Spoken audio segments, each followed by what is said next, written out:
திருவனந்தபுரம் வந்து கேரளாவுடைய தலைநகரம். மகாத்மா காந்தியால் வந்து பசுமை நகரம் என்று அழைக்கப்பட்ட ஒரு சிறப்புக்குரிய ஒரு நகரம். 100 வார்டுகளை கொண்ட மிகப்பெரிய ஒரு மாநகராட்சி இந்த திருவனந்தபுரம். திருவனந்தபுரத்திலேருந்து தான் பெரும்பாலான ஃப்ளைட்டுக்கு வந்து வெளிநாடுகளுக்கு போகிற ஃப்ளைட்டுக்கு திருவனந்தபுரத்திலேருந்து ஏறுவாங்க. திருவனந்தபுரத்துடைய ஏர்போர்ட்டை தான் இப்போ நீங்கள் பார்த்துட்ருக்கீங்க. நம்முடைய நண்பர் ஒருத்தர் இப்போது இன்றைக்கி அவருக்கு அங்கேருந்து ஃப்ளைட்டு அவர் பிறப்புறதுக்கு முன்னாடி இந்த காணொலியை எடுத்து அனுப்பியிருக்காரு. எம்டெக் முடித்த நண்பர், அவர் வந்து ஷார்ஜாவுக்கு போயிட்டுருக்கார் வேலைக்காக.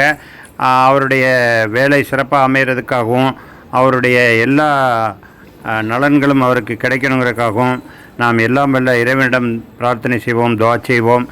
நம்முடைய வேண்டுகோளை ஏற்று நம்ம ரிக்வெஸ்ட்டுக்காக அவர் வந்து இந்த காணொலியை எடுத்து அனுப்பியிருக்காரு.